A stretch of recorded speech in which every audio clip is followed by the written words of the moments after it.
Mbote, Nabino Bozolanda Congo Promo, vous êtes des millions à travers la République et à travers toute l'Afrique et voire même le reste du monde. Vous qui suivez Congo Promo, tout dans les sengo, Yako Zalabino Isou Lelo, pour la émission Oyo, Eza émission Nabino. Merci la fidélité, merci la confiance et surtout merci la réaction. Na Ndengue émission la semaine passée, les Kagi. On vous avait dit la semaine passée, c'était la présentation des candidatures, chaque candidat, etc. Alors nous avons promis que cette semaine ici, nous allons commencer à écouter Toyoka. Candidat président, Nani a besoin de diriger Bisso, Toyoka vision à Bango. On ne peut pas attendre seulement la campagne électorale, Moutaye, tout ça, mais Bazo a taille à expliquer Bisso. Ce n'est pas une campagne électorale, mais c'est la sensibilisation qu'on comprenne déjà le contenu des programmes de chaque candidat. Il en sera également le cas dans Congo pour moi. Mais avant, comme d'habitude, Goumou qui veut des mots.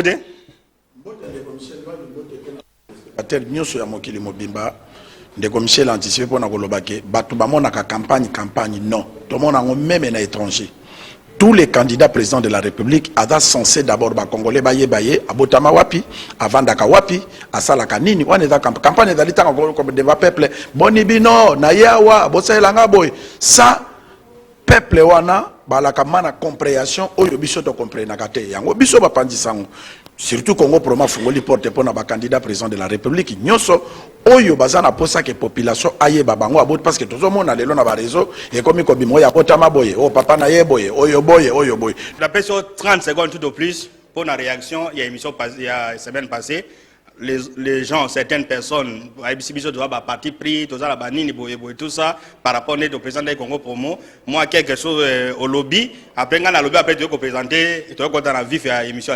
Oui, et là, on a lobby, les politiciens et belé, ils ont ingratitude.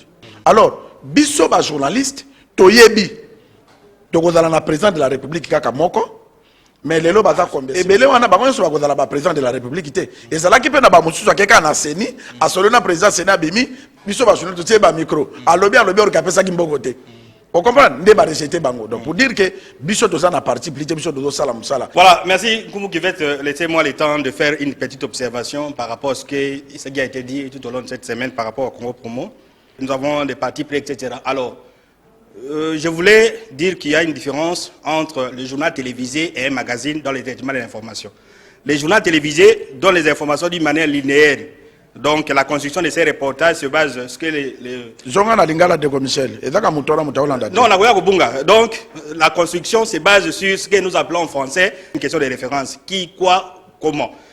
Je donne un exemple. Un candidat président de la République comme Jacques-Claude Baïndé par exemple.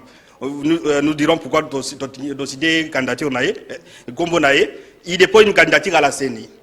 Journal télévisé, qu'est-ce qu'il va faire? Il va relater. Jacques Baïndé était à la CENI, il a vu le président de la centrale électorale, il a déclaré ceci, point barre, reportage de Syrie. Maintenant, le magazine. Le magazine, en sus de ces reportages du journal télévisé, le magazine ajoute deux éléments. D'abord, le background et la projection.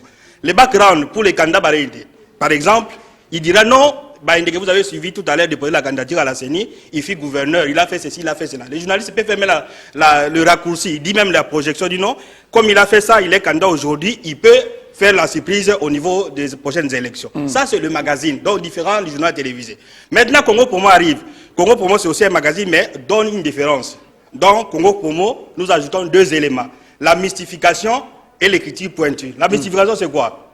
On connaît Jean-Claude Baïndé. On connaît son passé, on connaît le système politique. Il dit, on pose la question comme qui va être par exemple, mais Jean-Claude Baïndé, candidat au Salani, mais non, Ndeko Michel, n'a qu'à battre Jean-Claude Baïndé. Ça c'est la mystification, ça c'est le travail qui est fait Congo Promo. Ensuite, c'est la mystification, nous mettons ce qu'on appelle l'écriture pointue. C'est-à-dire que dans nos reportages, nous mettons les figures de style comme hyperbole, comme litote, écosse et autres. Donc quand vous suivez les reportages de Congo Promo, il est quasiment différent de ce que vous avez suivi. Alors quand vous suivez ça, vous êtes en train de dire en tout cas, Jean-Claude Baïndé, il est dit vraiment avec honneur, Jean-Claude Baïndé Boyekuna, en tout cas, c'est ce que nous avons suivi. Donc, c'est notre spécificité. Nous ne faisons pas des journaux télévisés, nous faisons un magazine, mais en ajoutant des ingrédients, surtout pour les gens qui viennent vers nous. Donc, pas de panique. Très bien, voilà. Alors, on revient à Congo Promo et à l'élo. Donc, nous sommes ouverts à tout le monde. Alors, Tobani, comme qui fait assez à lobby, l'élo, Toyamba, candidat président de la République. Candidat président de la République, il y a Liboso, il y a Jean-Claude Baïndé, bon, la réalisation. de Jean-Claude, candidat président de la République, bienvenue, merci de venir à Congo pour moi. Alors, dans l'émission à l'Héros, nous allons vous laisser le temps. Awa, Goumou lobby, Ngana lobby, Congolais Bayokayo. Ça va grande ligne à la société. Vous avez un programme au Copesa Combo Nango sur l'économie, sur la politique, etc. Togoyaga la moi question à Miguel mais que les Congolais sachent nani tolinito voter parce qu'ils ont la tête de la campagne électorale on ne comprend rien, on ne connaît rien. Donc vous avez la parole, peut-être moins introduction après on continue le programme là. Merci ndeko journaliste. Na sepeli kozana bino na mission lelo. Parce qu'il faut que les Congolais bayeba eloko nini ngai ndeko na bango Jean-Claude Baïndé nazali kokana ya kusala pona kutombola lukumu ya mboka na biso Congo. Nakoloba na bokuse loko sengi ke na ye koyebisa ba Congolais ke nazali na programme oyo salisa mboka na biso ekende liboso. Et puis, il a intitulé yango mon engagement avec le peuple congolais. Engagement. Parce que kusale la ekolo ezali engagement yo na peuple. Ezali kamona yo candidat, ezali kamona yo député te, topé ministre te, mais ezali kamona peuple. On prend un engagement vis-à-vis du peuple. Peuple oyo akopesa biso pouvoir tokosale la nini. Voilà, en résumé, Oyongana Lobby, engagement wana, kene na yango te na suka, et na synthétiser on a 22 points. 22 points seulement. Oyo, et au Sungabiso keto kene, na Congo, changement ya solo ekot. Likaboyo ka changement, d'abord nous allons présenter qui est Jean-Claude Baïndé, candidat président de la République. À Tangawapi, à Zalaba diplôme, ni expérience, ni Nazanango, c'est les portraits que nous allons vous montrer par rapport à des candidatures. Naïbotala, candidat président Oyo, Tozo Yamba Awa, Naba diplôme à DS, Namagambébélé, suivant ce reportage réalisé par Congo Pomo, et puis Tozo Ngepanayo, au Banako détaillé, voilà tout le globalisé sous-té. Suivant ce reportage, et puis on revient, qui est Jean-Claude Baïndé.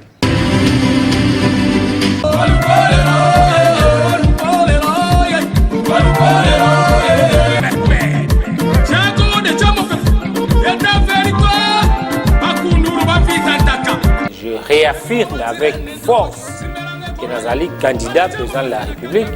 Rien ne peut m'empêcher de ambitionner poste wana parce que au regard de la situation actuelle à Mboka, je pense que le Congo a besoin aujourd'hui d'un sauveur. Jean-Claude Baïndé Feliko est sans doute l'un des rares acteurs politiques du pays ayant des convictions fermes pour le développement de ce pays. Il a dit, il a fait.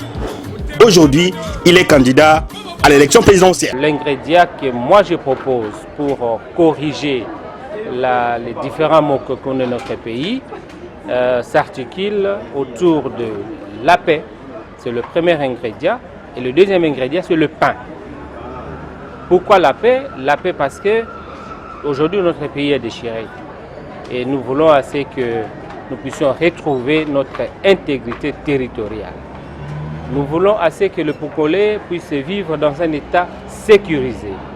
Et cela demande un effort de chacun de nous, de chacun des Congolais, mais aussi assez qu'on puisse faire des réformes dans nos services de la sécurité, dans nos services des forces publiques et dans notre armée, de façon à ce qu'on puisse permettre aux Congolais de vivre réellement dans cette paix. Jean-Claude Baïndé est incontestablement un modèle dans la gestion de la chose publique. Et les gouverneurs de l'Équateur, un territoire aussi vaste que la France, il a ouvert des chantiers à travers la province. Partout, des écoles et des hôpitaux construits. Le renforcement de l'administration publique, l'asphaltage des routes des grandes villes de l'Équateur, la dotation des moyens de locomotion aux responsables locaux des ETD, même des véhicules Fortuneurs à ses ministres provinciaux. Des œuvres et des réalisations concrètes qui font de lui aujourd'hui les leaders politiques les plus populaires de l'Équateur en cette formule. Ordonné prêtre en 1990, Jean-Claude Baïndé est père de 5 enfants. Il est gradué en philosophie et en théologie. Ce n'est pas tout. Il détient une licence en sciences du travail de l'Université libre de Bruxelles. Il détient aussi un DES à la même université en gestion des ressources humaines. Devenu candidat président de la République, Jean-Claude Baïndé Tafeliko a l'idée de ce que devrait être le pays dans les 5 prochaines années, à travers son programme d'action intitulé « Mon engagement avec le peuple congolais ». Conseiller spirituel du maréchal Mobutu, plusieurs fois conseiller et directeur de cabinet dans le ministère, député provincial, député national, vice-gouverneur et gouverneur, Jean-Claude Baïndé Tafeliko est sans doute l'un des candidats les plus compétents et les plus expérimentés de ces élections du 20 décembre 2023. Surnommé Mopepe par ses intimes, à cause de sa capacité de résilience face aux événements qu'il affronte, Jean-Claude Baïndé, c'est une référence. Son CV pèse lourd, voire très lourd, d'où il s'attend à une mobilisation sans faille des Congolaises et Congolais autour de sa candidature dans les prochains jours.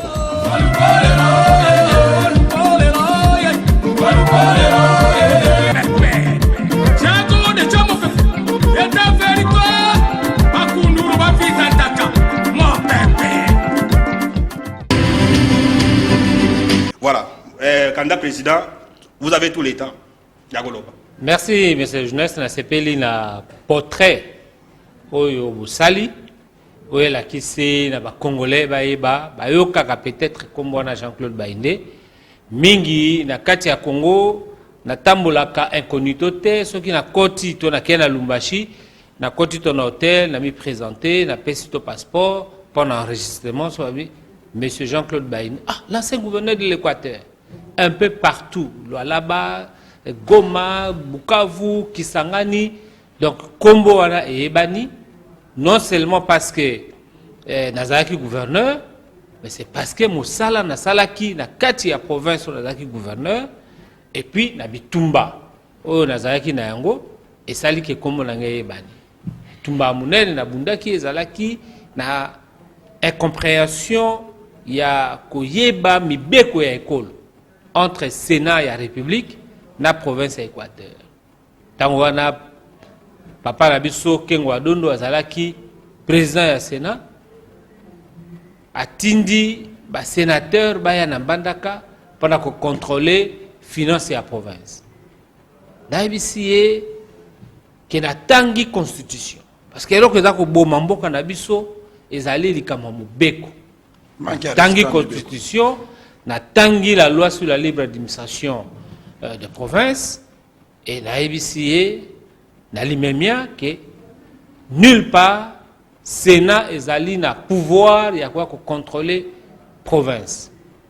L'État a bongisa makamunyoso. L'État a bongisa assemblée provinciale. Mosala na yango ezali ko sala mibeko provincial et puis ami balé ko contrôler gestion ya province. Ndengeni gouverneur za kusala musala, soka sali mbeba ba kusala motion ba longoli ba boki epembe. Et bon, on a kiawa ba gouverneur rebelle ba longwe parce que assemblée provinciale sengi ke ba longola gouverneur. Ya mi balé ezali inspection générale ya finance. IGF le loyo et commis na lukumu munene parce que ndeko jila lingeta simbi yango asa kusala musala. Mais malheureusement, Moussala Zako Sala, les Ako Soukanandjela.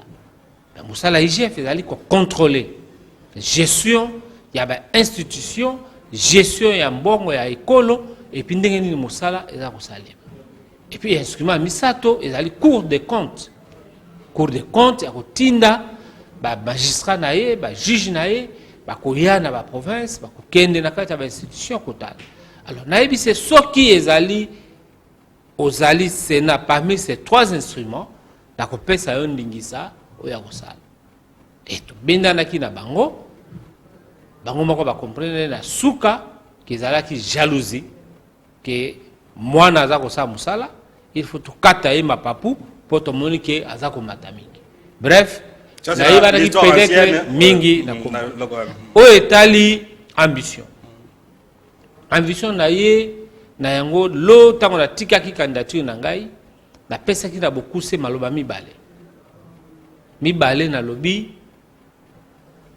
et loko na kosali boso ezali kozongisa kimia la paix et le pain et lobi mingi et puis natanga na ba réseaux sociaux moi ba commentaire ya bandeko babino maloba wana président Félix Tshisekedi asa lobaki yango mais ba kobosa na te na le 28 octobre tant on a kenaki na Mbandaka koyebisa kosenga na population to pe na base na biso na congrès kenazala candidat président de la République tango bandimaki iyo na maloba na lobaki na lobi na kuzongisa kimia na mboka pe congolais akolia.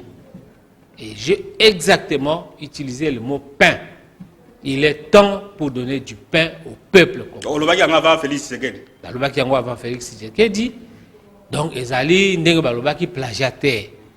To tangi kelasi to yebi eloko nini to sengeli tout ça. Pourquoi paix? Paix eko kamata makambo ebele. Lelo mboka na biso na partie est. Ba territoire ebele. La localité est belée. Ils ont sous on a contrôle, il y a l'État. Donc, comme par exemple à Bunagana, pour Yangonde Zakolobama Mingi, Bamasisi et autres, Bandeko na Ituri, Bazali ko Kima Butumoi, les Congolais de souche, Bazali ko Kima, Bazako Eba place Bako Kendete. Mais awana Kinshasa, gouvernement central va conduire à ça fête pendant que le peuple congolais meurtri est en train de pleurer chaque jour. Et ceux qui sont na partie est était na moniele ekolote oye awa na kwamutu bakati bato kingo awa à la porte de Kinshasa bazako boma bato phénomène mobondo. Mais dans une indifférence totale des autorités de la République, du gouvernement central. Nakati ya ville ya Kinshasa, les phénomènes kuluna, bazako papa ba mama bambeli, bazako zokisa bandeko, bazako boma. Encore na Kinshasa, un nouveau phénomène, oye bandiko botama, kolongola ba organe ya bato. Quelle cruauté. C'est-à-dire ba kangio ba sengeli balongola ba reine yo balongola poumon na yo balongola tel organe bazako papa yo lokola to bomaka ntaba sans ménagement. Mais l'État est là. L'État doit koyoka pe azako mona. Quelque part nous disons il y a une certaine complicité. Parce qu'on ne peut pas comprendre que si la population baza kolela et puis bakondi bakangi misu. Dès que les journalistes un rappel historique. Yazaki gouverneur na Équateur. Un certain dimanche de Pâques enyele koti na ville ya Mbandaka. Tango babandaki bitumba na bango baza kowela mbisi étant poissonneux. Nasali ba va et vient entre Mbandaka na kokende kuna na localité enyele. Pour na ko réconcilier ba. Mais comme ba militaire na biso ba ebaki ke pona bango façon ya ko bikela sali ko tika ya munguna kota na mboka Paul était bana ko tindela bango mbongo bokonzi ya armée tozaki na yoana il a voulu appliquer la même chose. Ba tiki bango ba progresser. À un moment j'avais compris que le danger était à la porte de la vie de Mbandaka.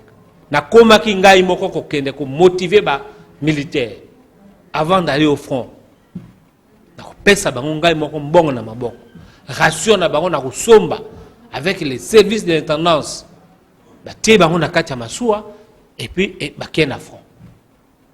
Mais mukolo enyele bakotaki nazaki awa na Kinshasa pour une mission de service un dimanche ba benga na 6h du matin que mokonzi banyele bakoti na ville Mbandaka.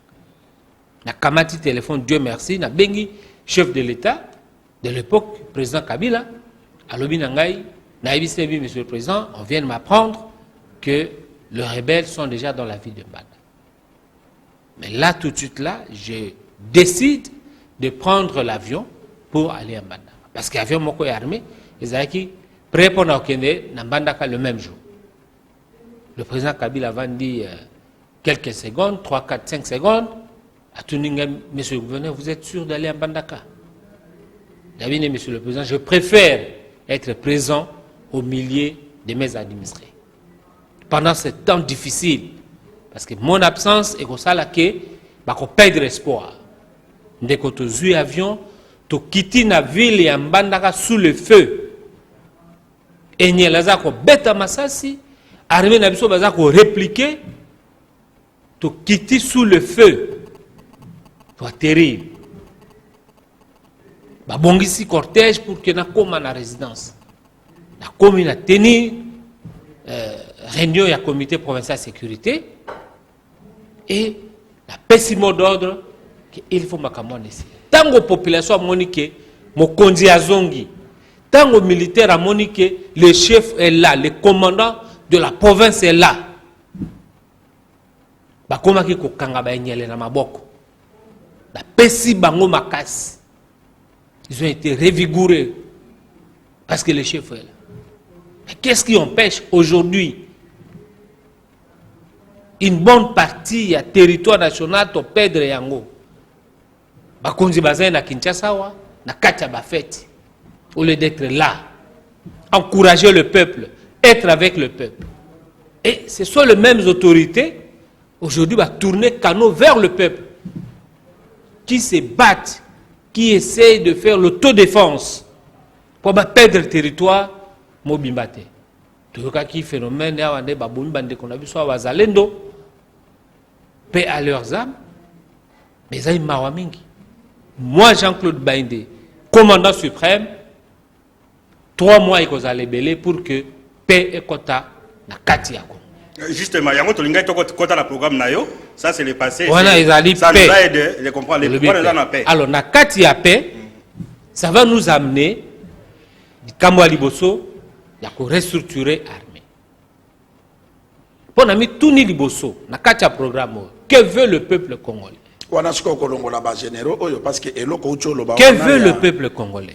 Excusez Excellence, il y a que armée et comment va créer la guerre pour baliak.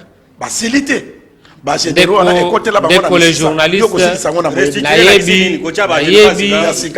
les Cambouakotiers les généraux ya sika ou pas, mais il y a encore dans ces pays des hommes et des femmes intègres.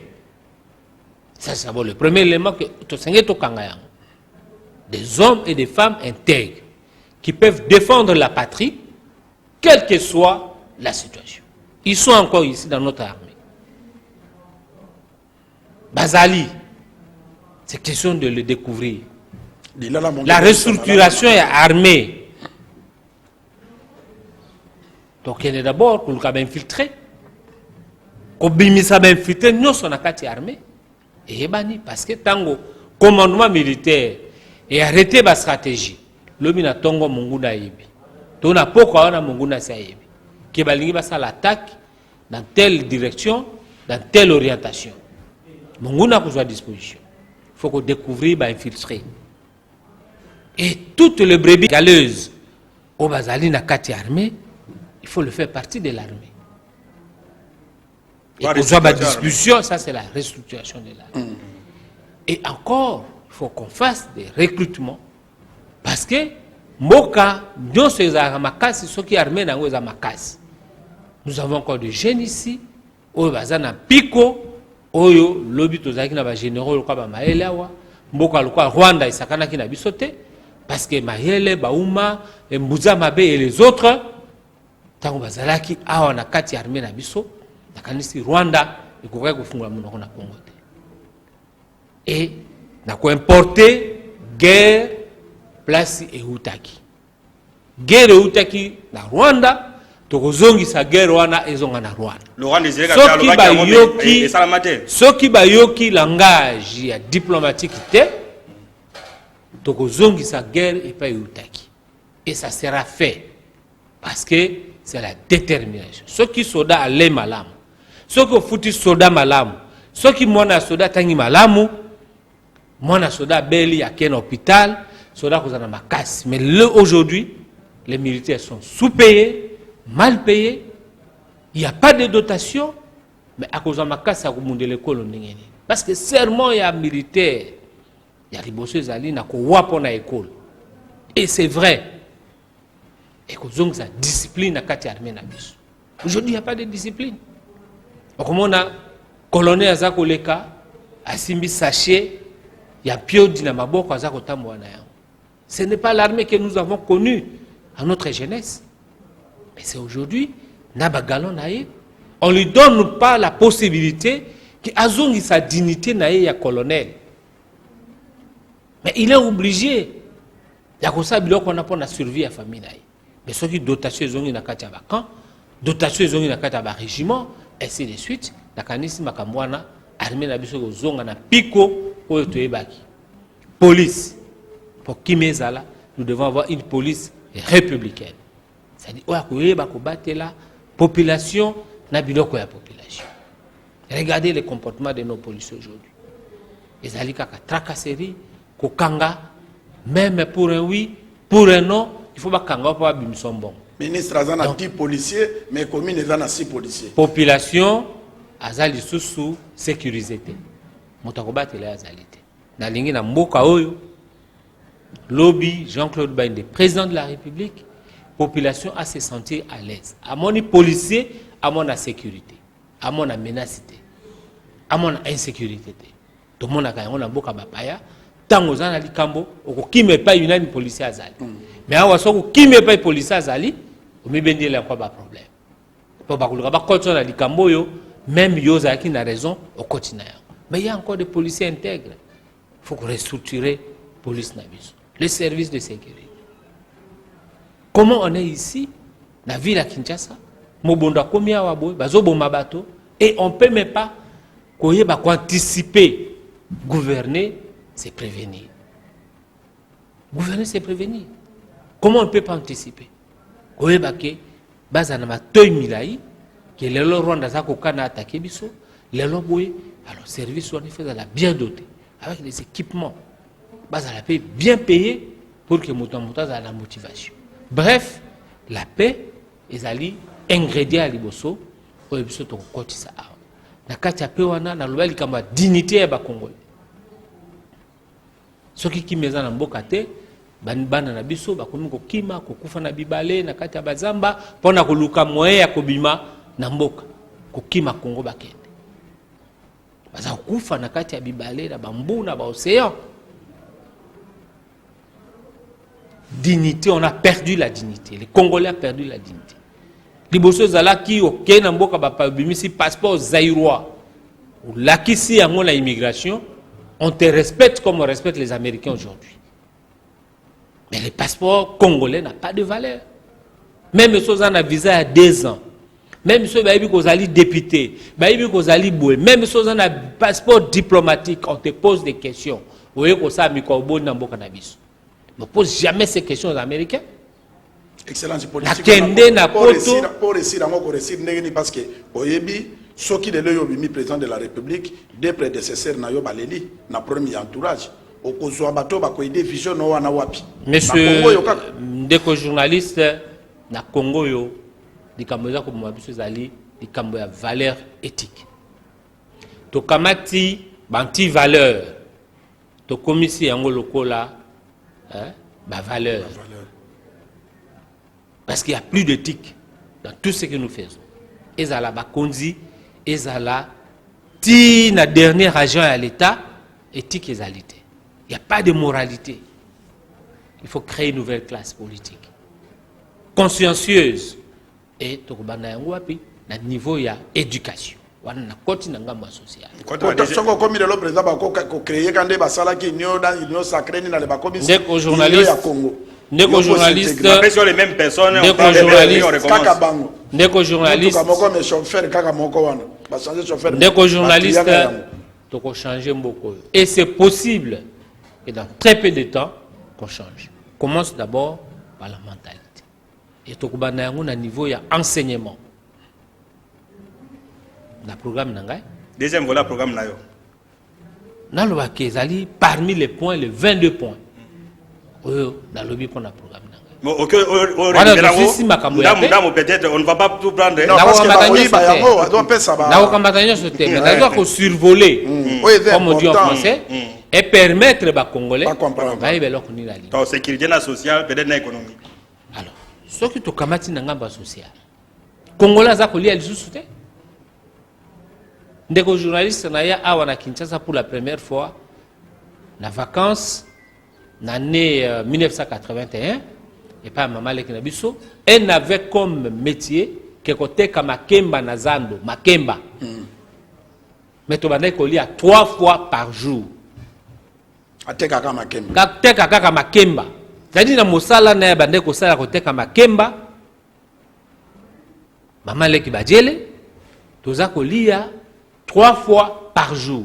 Bon, meliti na miliki, na margarine na tongo, na midi bolei, na poko alinga melati na miliki ameli. Piodi, babane même kolia yango mingi na Kinshasa. Mi tupe balia ka bazo opiaka. Ezalaki ba ngombe, ezalaki ba soso, mais lelo bakoma koteka piodi parti par parti. OK na zando, bateki bakati mutu ya piodi, olinga so bakaka mutu pamba. Mais avec tous les désespoirs possibles que à cause de mbongo ya kosomba pe mutu wana poison na ona poko na ndako. Les Congolais ne mangent pas. Les Congolais ne mangent pas.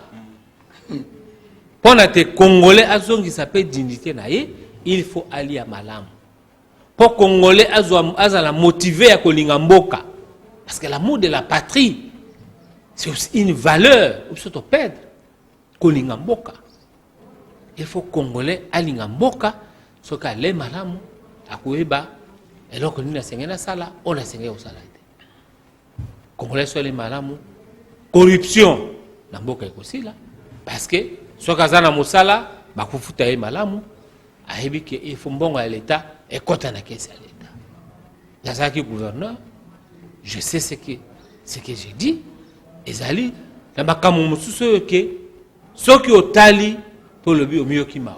On est dans quel État? On est dans quel pays? Mais ici, tout est permis. Motaki ko yiba mbongo à l'État, Gilles Aningete alobi aibi, bakangiye, lobi na tongo, babimisi.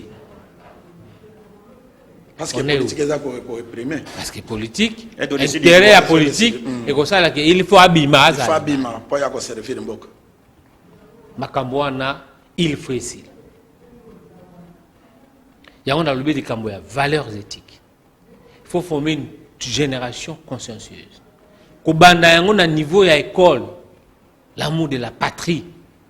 Moi na yebake na kei mboka na biso esengé na ngai. Je dois faire quelque chose pour mon pays. Soit na sali yango te, j'ai trahi la patrie. Soit ka tie yango na mutu ndenge wana, soit ko moni bana ya Israël. OK na Israël. Après école secondaire, moi na nyonso azali obligé d'aller au service militaire. Et dans le service militaire wana, qu'est-ce qu'on leur apprend? L'amour de la patrie. Moi je propose que à un moment, il faut que la classe politique réfléchisse pour instaurer le Coran.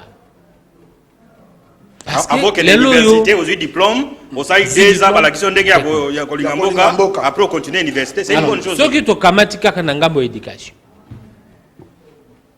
Totanga na ba réseaux sociaux, makamsu totanga ka tozako seka.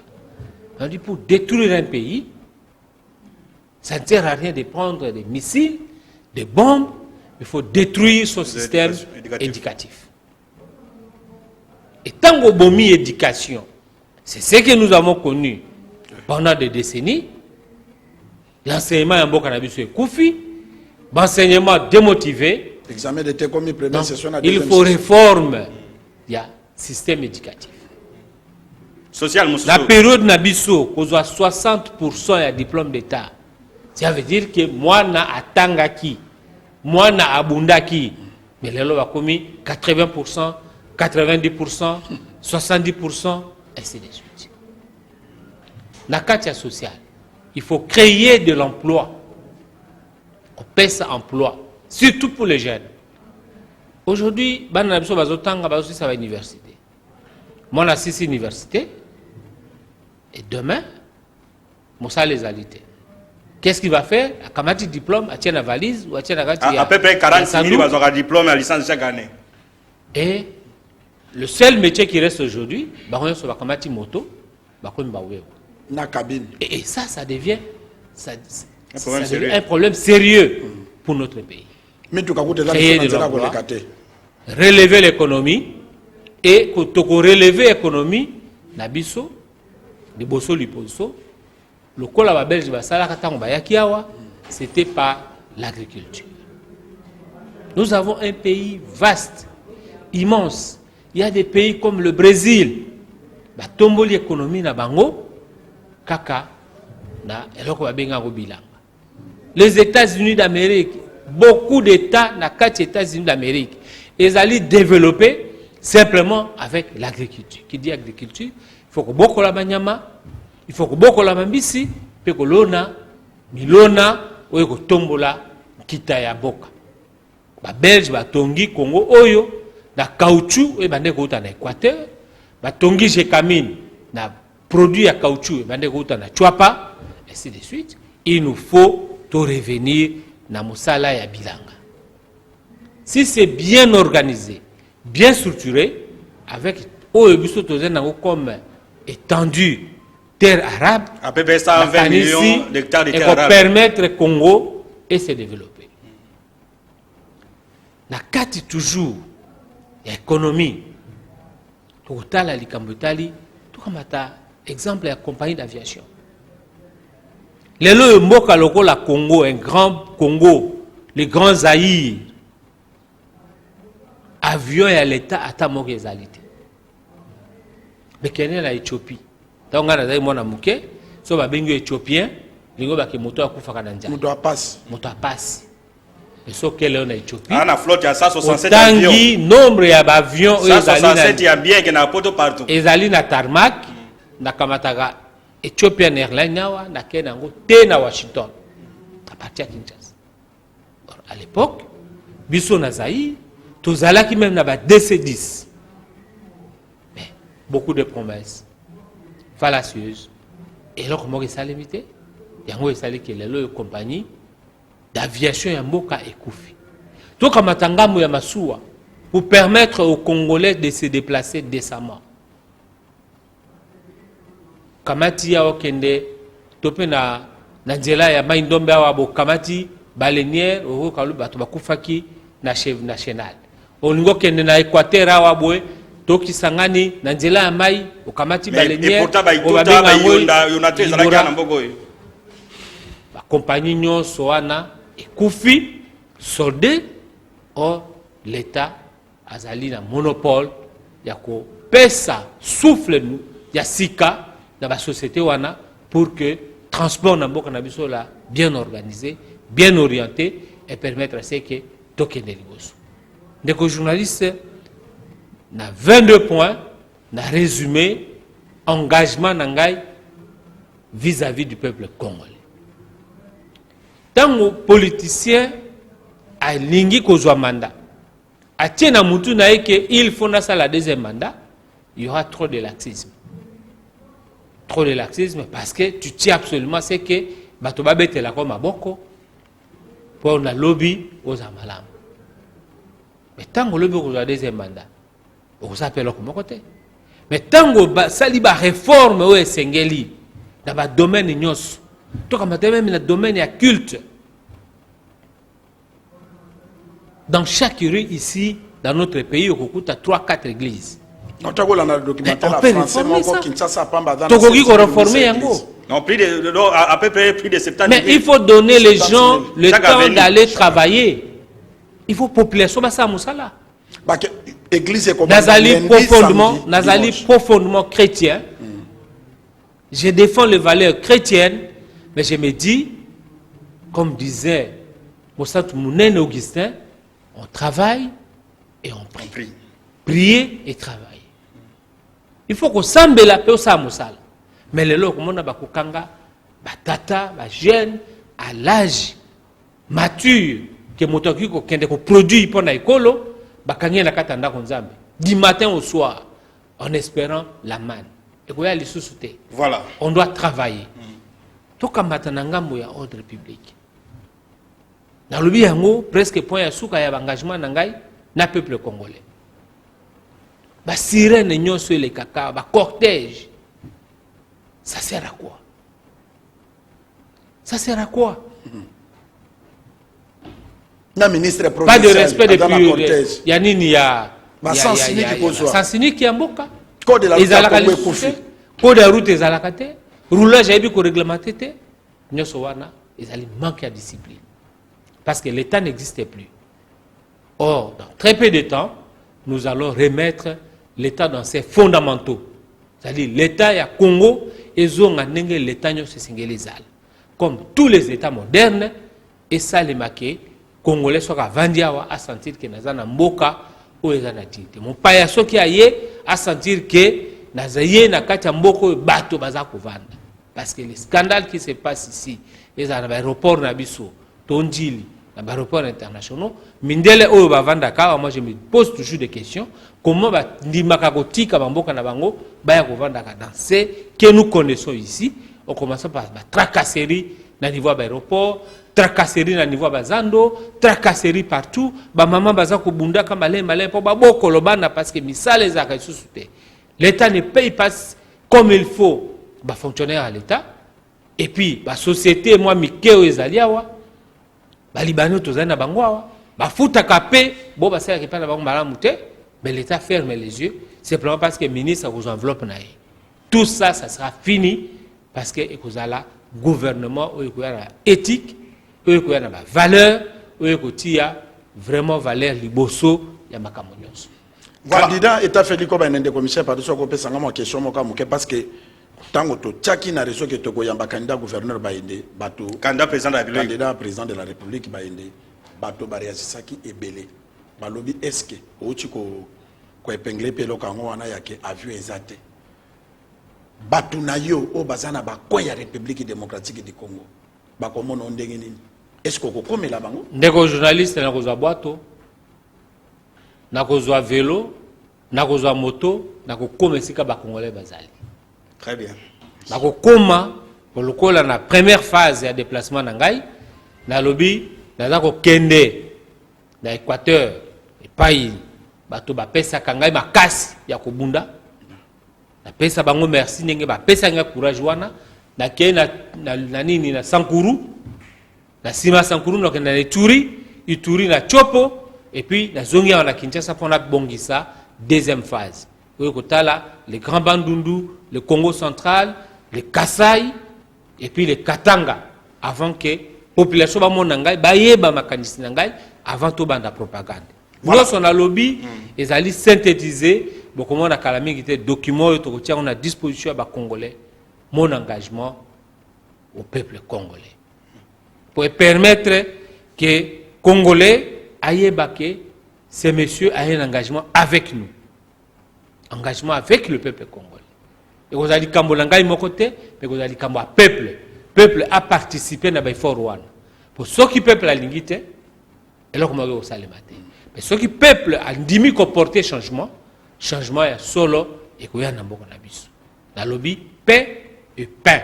Il faut qui met en namboka, misale salema, mboka zonga na ordre, pe moto alia.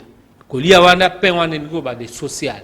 Pour améliorer les conditions sociales du peuple congolais. Voilà, en tout cas, c'est une bonne chose. Parce qu'on ne peut pas aller jouer l'élection. Il faut prendre le temps, il y a Koyoka. Mais Koyoka, quand Jean-Claude Baïndé, vous sentez en lui non seulement un grand intellectuel, mais surtout quelqu'un qui connaît la gestion de la chose publique pour avoir été gouverneur de Makambo Ebele. Alors, cette émission, c'était une émission fermée. C'est-à-dire que nous, on n'avait pas posé des questions. Même vous les questionnaires, vous avez posé des questions, mais Jean-Claude Baïna vous attend à vous répondre. Envoyez toutes vos questions possibles, parce qu'il y a beaucoup de questions qui sont arrivées ici, vous pouvez répondre. Bon, est-ce qu'il y a des questions ici? Donc, les lots, tu continues à avoir des questions, de vous poser des questions. Alors, nous allons passer, Pierre, Jésus avait posé la question à ses apôtres, que disent les gens sur moi? Que disent les gens sur Jean-Claude Baïdé? Surtout, bateau va vendre la ou basala ganaï. Tu repères Sabino, boyo bolanda, collaborateur, il y a Jean-Claude Baïdé. Ah, ou basala nandako, botala. qu'est-ce qu'ils disent par rapport à candidat président de la République oyo aye pour ba congolais ba yambaye tolanda. Kombo nangai Claudine Kangaba Mulunga. Papa nangai la Kassin, maman nangai la Moussoïla Kisamai. Atomika ba honorable Jean-Claude Baye. Honorable Baye qui a la mia pa kazi, honorable Baye Pokea. Kombo nangai Clovis Fono Matungulu. Naza Mutabanulu. Asala ba Jean-Claude Baye. Naza jardinier.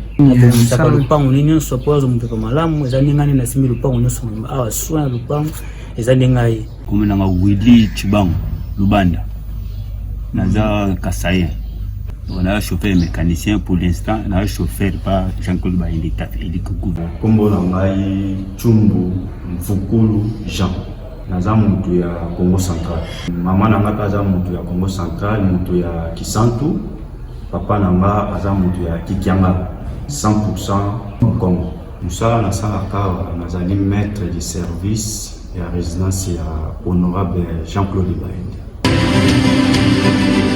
Quand on voit un candidat président de la République,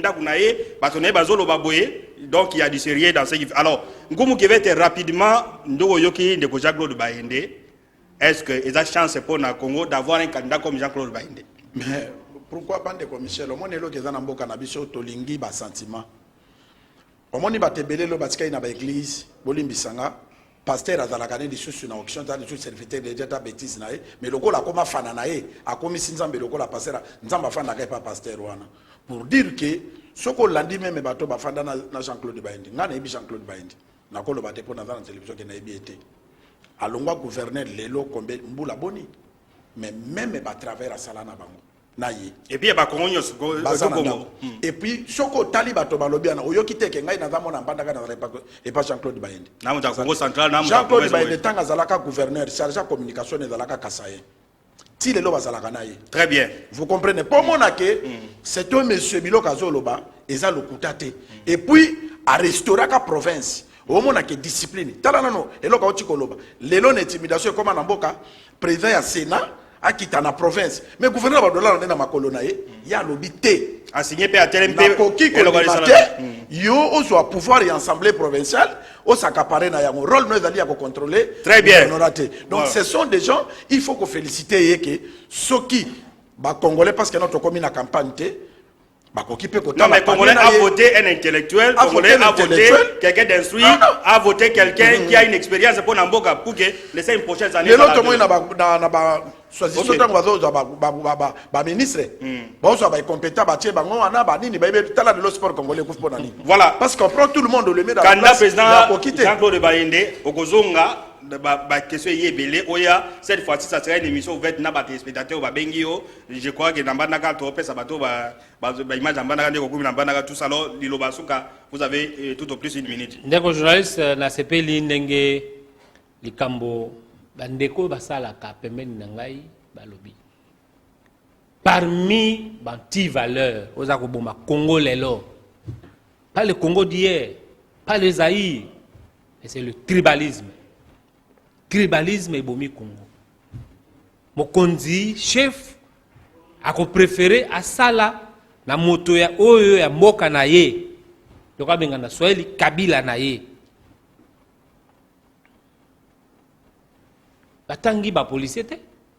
Mais policier oyo ba nakola kisaite parce qu'azali ya politique mais o azali na ngai depuis na uti classe na poto na bina yeko banda politique.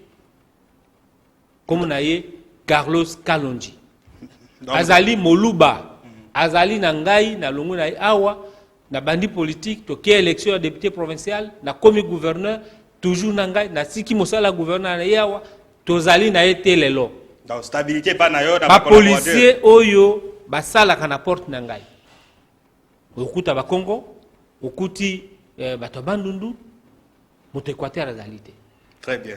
Mais mongo moko kaka oya zali epa na ngai ezali l'un des chauffeurs mais zali te ke yende azali mokonzi ya baninga te mais mokonzi na bango nyonso apesi futaka bango ezali mama oyo tata na ye moluba mama na ye moswahili yende azwaka mbongo afuta bango mais je n'ai pas peur de tout ça baza bacongolais lokola ngai soki balingi kosala ngai mabe etali bango soki mpe bamoni ke oyo wana tobatela ye ezali malamu parce que bayebi ke wana za ndeko na biso ayokaka mutu mabe te et puis asalaka na mutu nyonso et c'est le Congo que moi je veux demain, l'unité ezonga na kati ya mboka na biso. Merci. Abat le tribalisme dans ces pays. Merci beaucoup, candidat président. Et d'ailleurs, le président Mobutu sont cuisiniers filles du Congo central. Donc, il faut.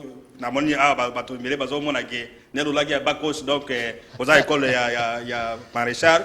Alors, merci Nabato, au Valanda Gibiso, merci P, cadre, il y a parti Jean-Claude Bayende, Papa Zakari, Bangonyo, sur tout ça. En tout cas, tu peux suivre une chance malamu et puis au Koya, Oya pour répondre à ma question. Mais secrétaire général est parti Nangai. Azali, moto ya Congo central. Voilà. Kubi. Donc, ok. Okamati na 3 secrétaires généraux. Moko ya moto ya province ya Chopo, mosusu ya Maniema, moko kaka ya Équateur, oya mama. Moko kaka te moto ya Équateur. Voilà.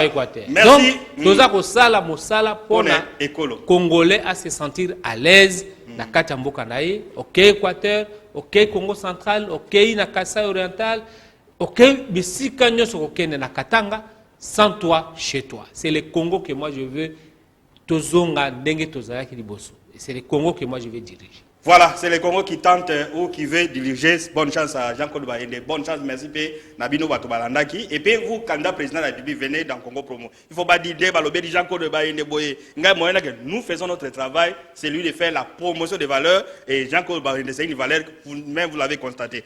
Merci de vous avoir Congo Promo. Nabino, Nabasalo, la discussion continue. Tokokuta la semaine prochaine, peut-être aussi avec un autre candidat président de la République. Santé de faire à tous et à toutes. Merci.